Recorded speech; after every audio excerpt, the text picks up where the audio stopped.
Olá pessoal, estamos começando a segunda aula do SAL.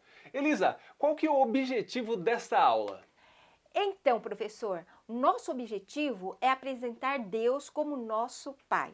Nós estamos numa sequência de assuntos para o aluno entender. Na primeira aula, falamos sobre a Bíblia como palavra de Deus. Nesta segunda aula, nós vamos falar sobre Deus Pai. E na sequência, nós vamos falar de Jesus e vamos ter várias aulas. Depois, nós vamos ter a falar sobre a pessoa do Espírito Santo e no final, sobre o batismo. E é muito importante a gente conhecer muito bem a pessoa na qual a gente vai se relacionar, né? E ainda mais se tratando de Deus, né, Elisa? Isso, Fernando. E olha, professor, a melhor maneira de se conhecer a Deus é através da sua palavra. E a Bíblia nos apresenta três características fundamentais, que é a sua onisciência, onipresença e onipotência. Muito bem, Elisa. Então já vamos nos caminhando para as perguntas. Eu estou aqui com o aplicativo em mãos, eu vou usá-lo para fazer essas perguntas para Elisa. Então, a pergunta 1, eu quero saber qual é a característica revelada nessa pergunta que diz assim, ó: onde Deus está? Pois é, professor, Deus está em todos os lugares.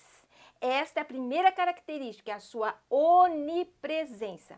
As pessoas, na maioria das vezes, querem Deus perto na hora da necessidade. Então, o que elas fazem? Elas fazem templos para conter Deus dentro daquele lugar. E, na verdade, nós não conseguimos conter Deus dentro de um lugar. Deus está em todos os lugares.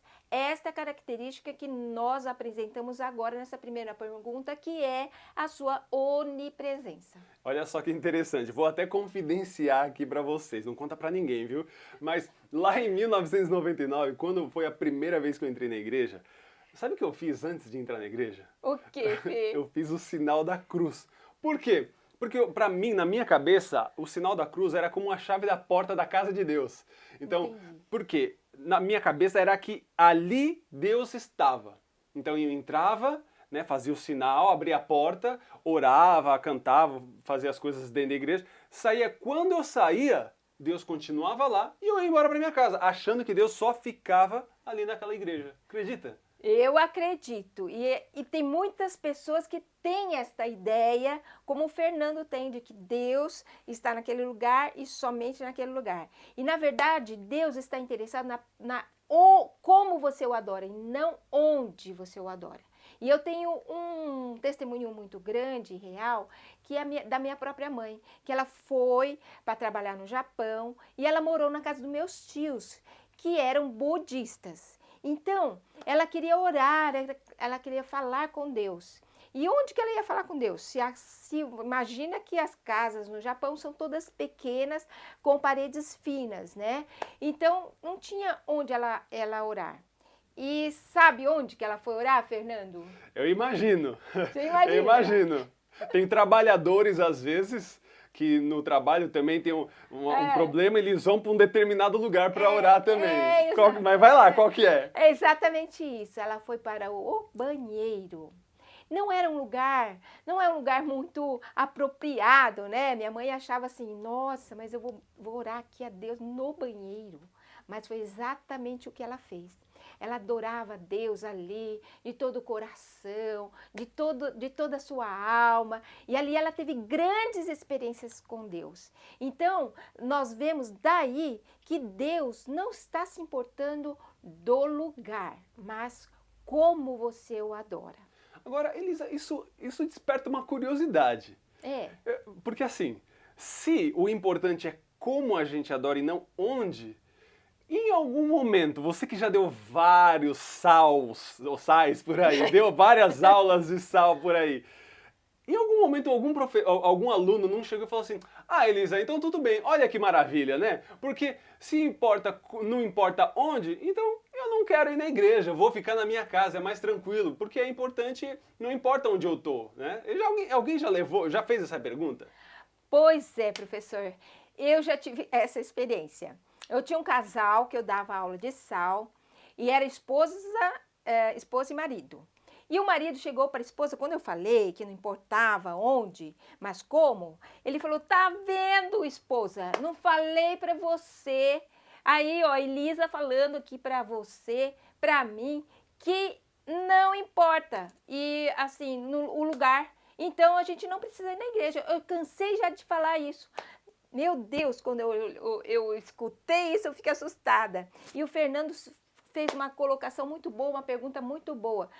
Realmente, professor, não pode, é imprescindível que você fale para o seu aluno que é hiper, mega importante estar ligado no corpo de Cristo, que é a igreja.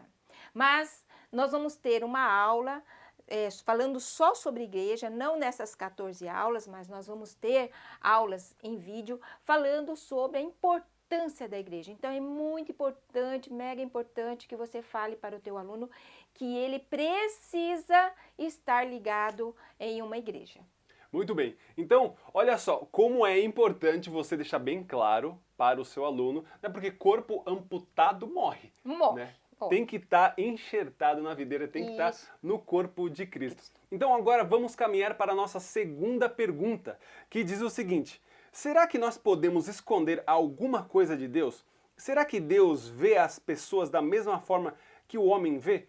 Qual característica é revelada nessa pergunta, Elisa? Bom, a característica revelada nessa pergunta é que Deus sabe todas as coisas, então ele é onisciente.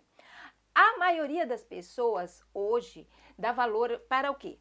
Para as pessoas que são ricas, que são ricas. É muito valor ao dinheiro. Muito valor ao dinheiro, que são fortes, que são bonitos. E, na verdade, lá na Bíblia conta a história de Samuel, certo? Que Deus falou para Samuel ungir o próximo rei de Israel. E falou, vai lá na casa de Jessé. Só que Jessé tinha muitos filhos.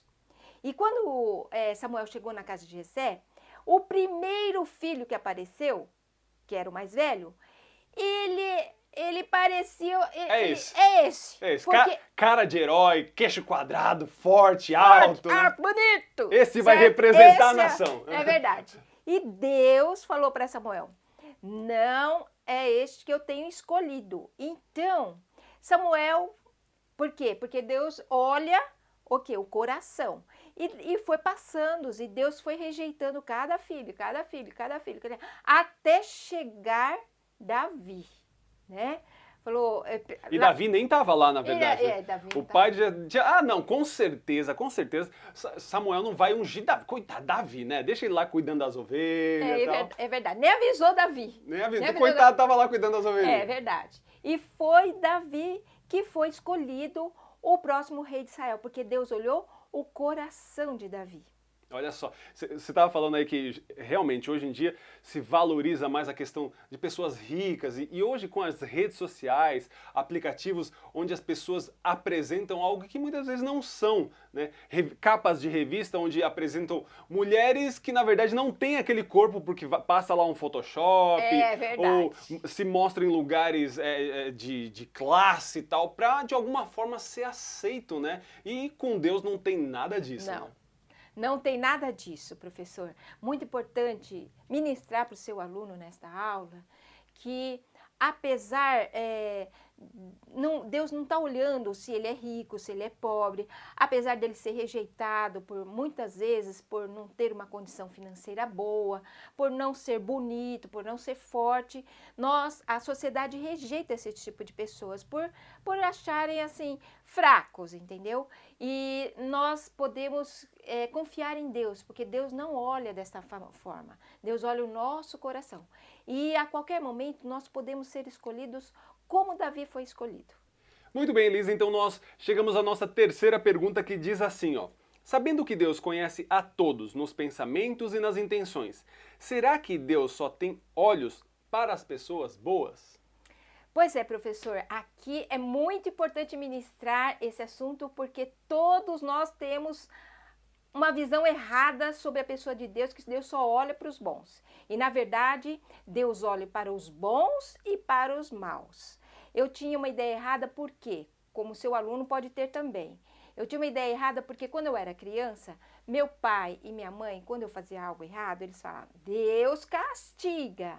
E eu cresci com aquela ideia que Deus não gosta e castiga quem faz coisa errada.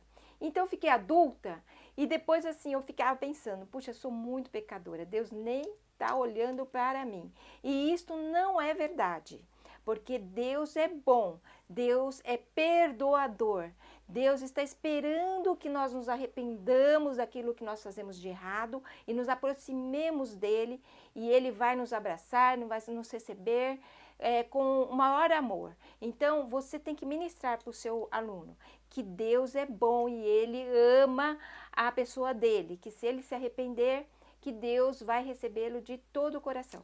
Muito bem, isso também nos mostra, assim, como Deus é maravilhoso, como Ele é bom, porque, assim, Ele recebe a pessoa que a gente olha como alguém má, né, e transforma essa pessoa.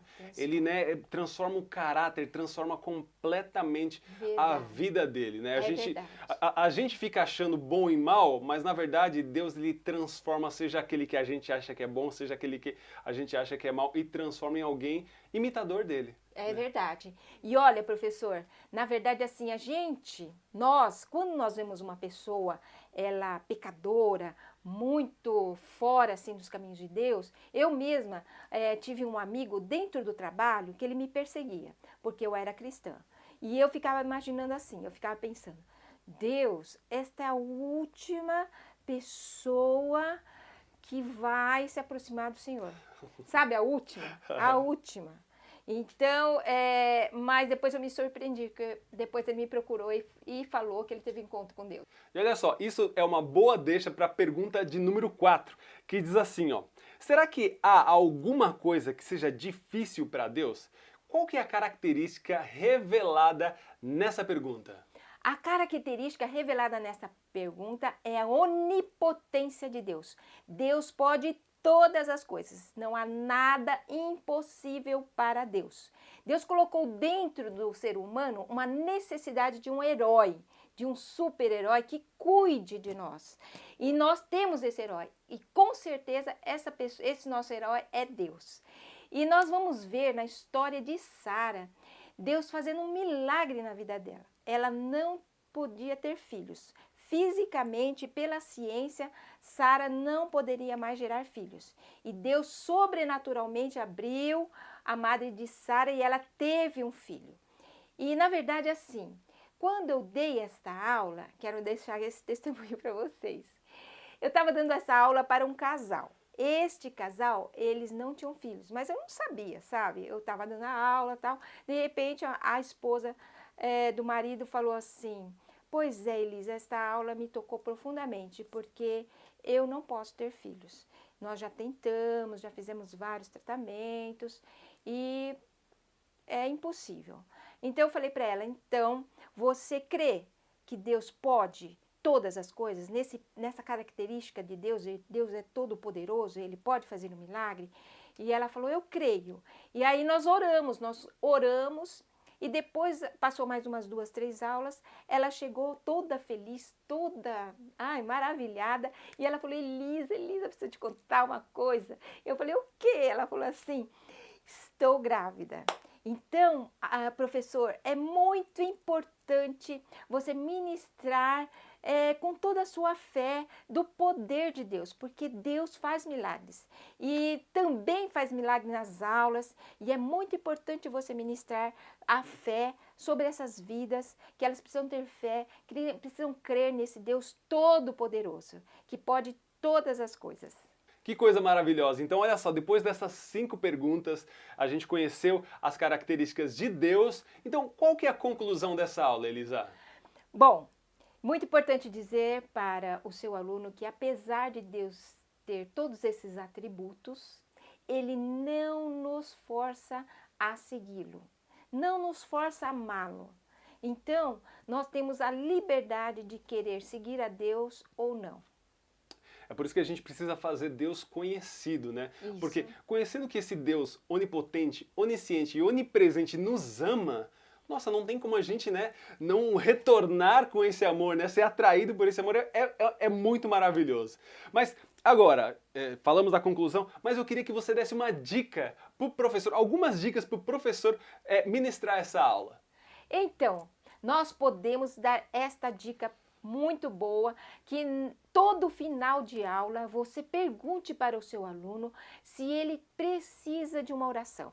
Nesta hora, você ministre que esse Deus Todo-Poderoso pode ajudá-lo naquilo que ele está, na necessidade que ele está passando naquele momento. Assim você vai se aproximar do seu aluno e vai poder ministrar de uma forma melhor sobre a vida dele nas próximas aulas. Olha só, e você terá diversas experiências, com certeza, porque até a sua fé vai ser avivada ao ver a transformação na vida do seu aluno, Verdade. as experiências que seu aluno vai ter. Então, é uma bênção. Chegamos então ao final desta aula tão preciosa. Eu tenho certeza que você foi abençoado só com os exemplos que a Elisa trouxe pra gente, né? Então, nos vemos, né, Elisa, na aula de número 3. Até lá, Deus abençoe. Deus abençoe.